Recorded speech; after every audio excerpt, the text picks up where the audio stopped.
Welcome into Talking Sports with JP. I'm your host, John Price. Riddle me this, football fans. Why is there no big matchup between my top 7 teams this week? It's week 3, and some of these teams are still lobbing up softball-style pitches. Some of them are hitting out of the park for home runs, while others are still consistently struggling just to hit the ball. The Dr. Pepper game of the week is Colorado and Colorado State, and game day will be there. 7 of the top 25 schools are on the road this week, while 2 of my teams are road tripping. If you're looking for an upset this week in the top 25, then look no further than 2 key conference matchups in the SEC. Number 11, Tennessee at Florida. In the swamp, Joe Milton is not quite as advertised this season. He doesn't seem to quite have that touch, and he's just putting a little too much zip on every pass.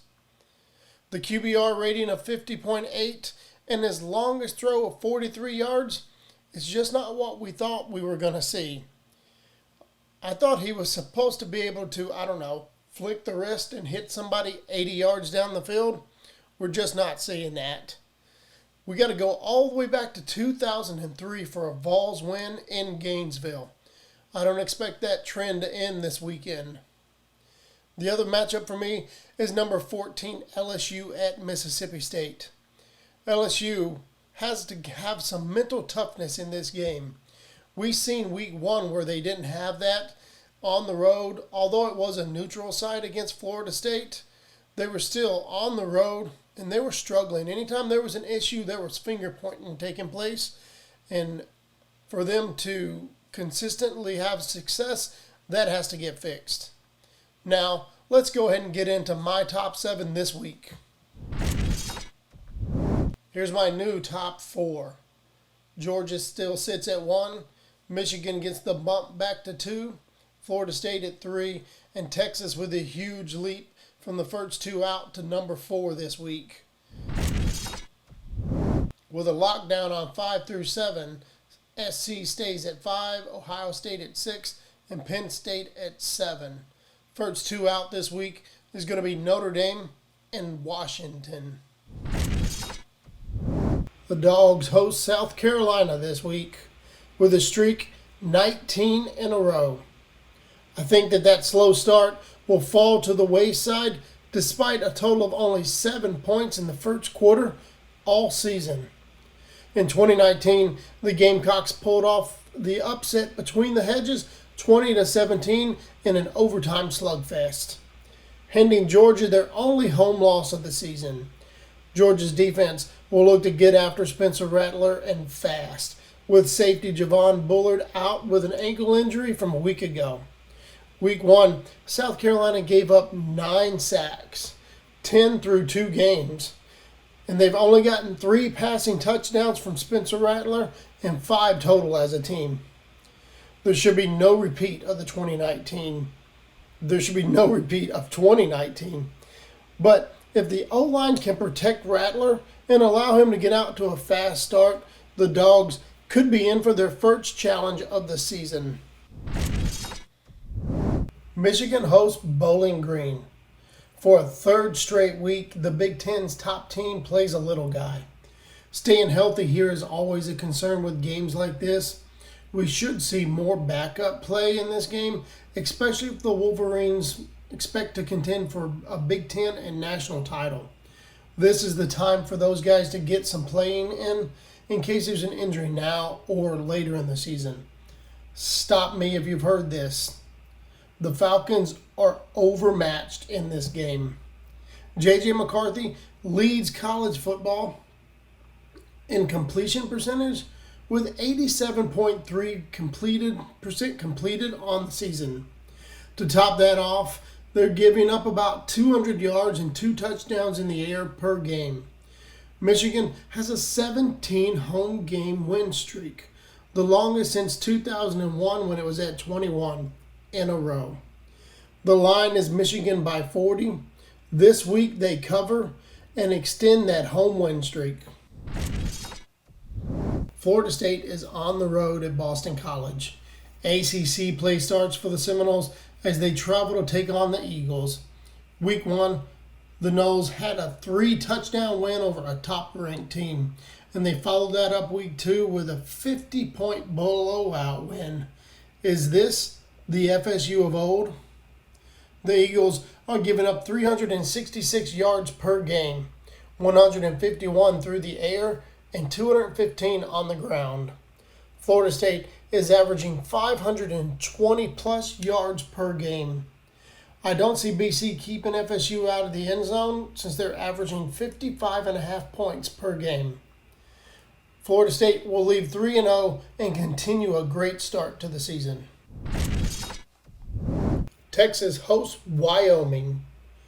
Can the Longhorns avoid a trap game? We've seen this Texas team have huge wins and not be able to finish the season strong. The Wyoming Cowboys could get off to a fast start if this Texas defense comes out with any kind of a hangover from a week ago.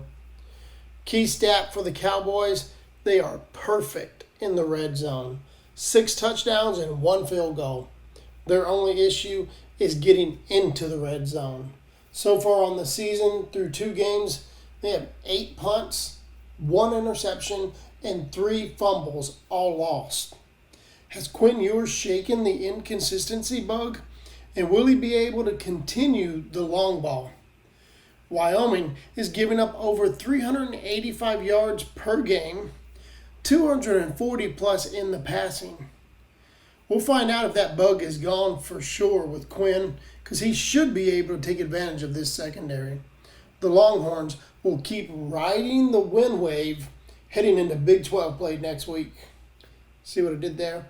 Riding the wind wave. After playing in Week 0, USC is my first top 7 team to have a bye week. I'm going to put this out there right now. You look forward into the meat of their schedule, and USC might regret taking their bye week this early in the season. Here we go again. You might have already heard this, so broken record. I've said it about, that team up north. But it's Week 3, and IU is the biggest opponent you've had on your schedule to this point. I know we're going to hear this later when the SEC in Week 11 and 12 are playing the little guys. But come on, it's Week 3. Let's get some conference play going here. Ohio State is favored by over 31 points. With Kyle McCord as QB1 moving forward, they're going to need some late-night route running in order for this OSU offense to cover any spread this season. The Hilltoppers have put up more points, have put up more yards per game in their 2-0 start than the Buckeyes have, 449 to 431. Where the teams do differ is the defensive side of the ball. OSU is only allowing an average of 193.5 compared to Western Kentucky, who's allowing 454 yards per game. This should be the breakout game that sets the table for this Buckeyes offense winning big at home. Penn State is my second to hit the road this week. Traveling to Illinois. The year is 2021.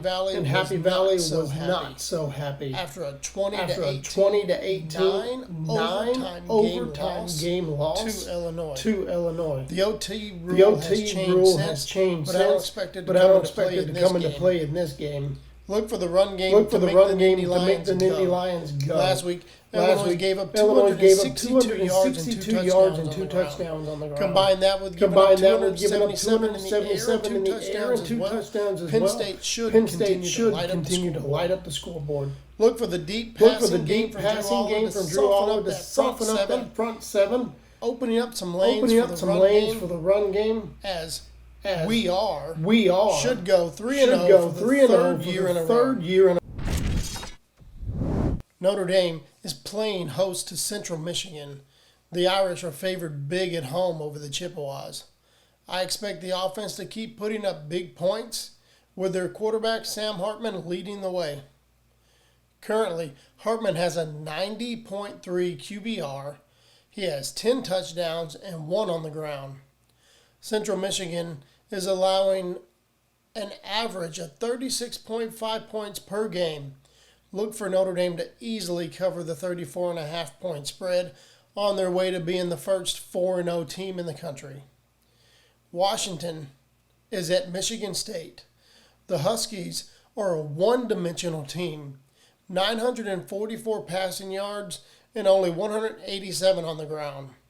With 3 receivers over 180 yards on the season, this could be one of the best wide receiver groups in the country. Add to that, they're led by Michael Penix Jr. at quarterback. He has a 73.1% completion rate with 859 yards, 8 touchdowns, and only 1 interception so far on the season. Michigan State has too much going on off the field to pull the upset. Thanks for tuning in for my Week 3 preview.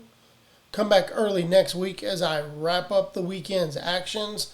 Don't forget to like, subscribe, and hit that bell for notifications here on YouTube. I can be found on all social media platforms at JP21 Sports. See you next time.